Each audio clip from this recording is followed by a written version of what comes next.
After a rough start to 2023, the Phoenix Suns are starting to turn the page on their season and could break the NBA. They've won 10 of the last 13 games, Deandre Ayton is playing some of the best basketball of his career, Chris Paul is starting to look like himself again, and Devin Booker is back from his groin injury. Also in that stretch of games, they've had the 5th best defensive rating in the entire league, averaged the 4th most assists per game at 29, and averaged north of 12 offensive rebounds per game. But they're gonna be even scarier with the addition of Kevin Durant in a move they made before the NBA trade deadline. But before we get into the move itself and how KD elevates the Suns' ceiling, be sure to leave a like on the video as each like makes a tremendous difference for the channel.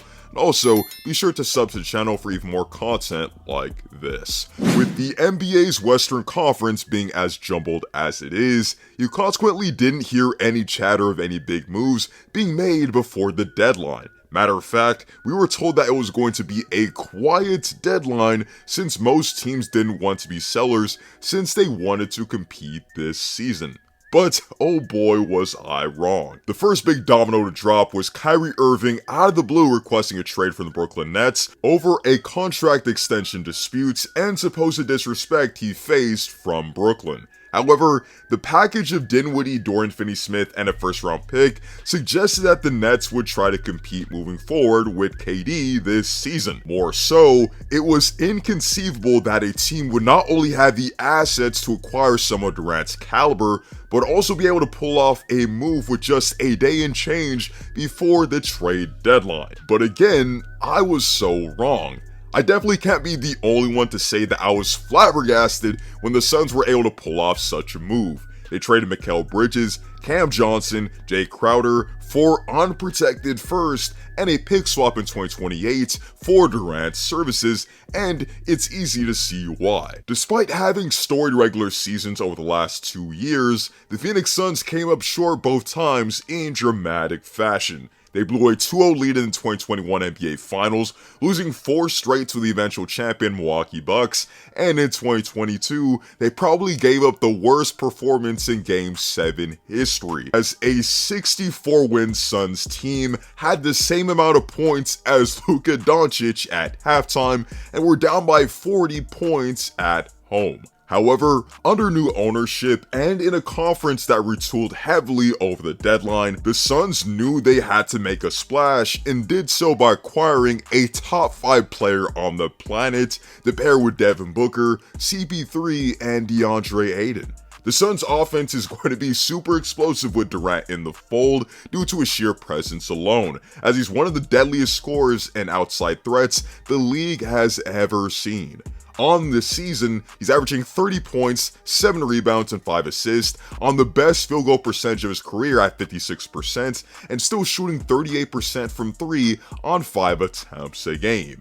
Actually, KD started off the season inexplicably shooting below league average from beyond the arc, but over his last 10 games, he shot 43% from 3 on 5 attempts a game. One of the benefits of KD on your team is the fact that he's such a deadly player off the ball, which gives the Suns so much flexibility regardless of what lineups you place him in. He can play with CP3 or Book as a primary ball handlers because he's more than willing to shoot catch and shoot threes, shooting them at 45%, 37%, and 38% over the last 3 seasons respectively. What's also freaking insane about this move is the fact that the Suns now have 3 of the deadliest mid-range shooters in the game between KD, Booker, and CP3. KD's having a historic season from mid-range, with 37% of his shots coming from mid-range, and with him netting 57% of them.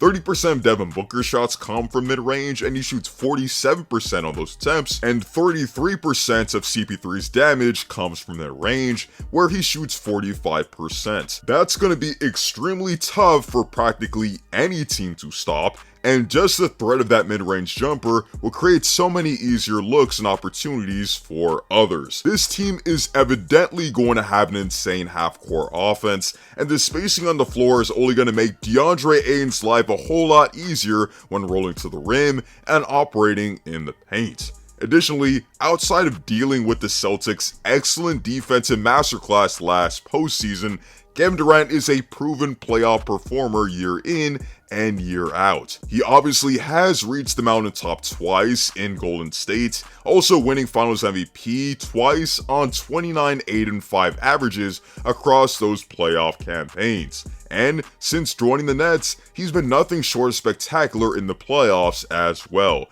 averaging 37 and 5 on almost 50, 40, 90 shooting splits. The Suns for sure took a big swing with this move, and they'll need Devin Booker to show up as well to make it to the promised land. When available, Devin Booker has been a killer on the court this season, tying his career high at 27 points per game, while also averaging 6 assists and 5 boards per game. He's put up many monstrous scoring performances this season, including a 58-point explosion to guide a 24-point second half comeback against the Pelicans, and the Suns' offense has been night and day when he was sidelined due to injury. Additionally, he's shooting 43% on catch and shoot threes this season, and I will expect his volume of attempts in that area to increase as KD joins the team. Chris Paul is also starting to come into his own as well, averaging 15 points and 10 assists over his last 10 games, still generates easy offense through his vision and the pressure he puts on defenses, and will continue to make an impact late in games since he was one of the most clutch players in the league last season. And last but not least, we have Deandre Ayton, who is rumored to be in a potential Kevin Durant trade over the summer before the Suns eventually match the biggest offer sheet in NBA history. Over his last 10 games, he's looking like the dominant big that the Suns expected him to be, averaging 23 points, 12 boards, and 3 offensive rebounds per game on 60% shooting from the field.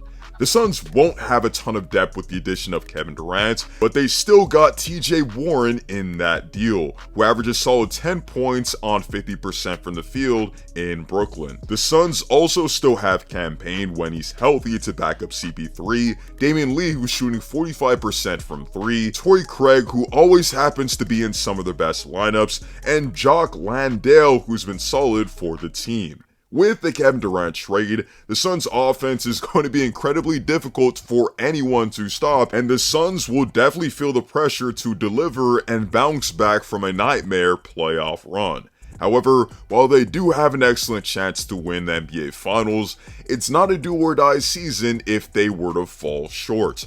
We've never really seen a huge deadline move lead directly to a title since that Marc Gasol trade in 2019 from the Raptors, and it will take some time for these guys to gel, as the Suns will expectedly sit some of their stars out in games in order to prioritize health prior to the postseason. Also, the Suns' core members are locked in for the next few seasons, and I still think that the Boston Celtics are still the league's best teams, even with all these trades. But I can't wait to see what this Phoenix Suns team eventually looks like when they eventually take the floor. With that being said, be sure to comment down below what you think about Kevin Durant being on the Phoenix Suns. For one, how shocked were you when the deal was announced? And secondly, considering their lack of depth and less than 30 games for their core to actually gel together, how far do you realistically see the Suns going this season?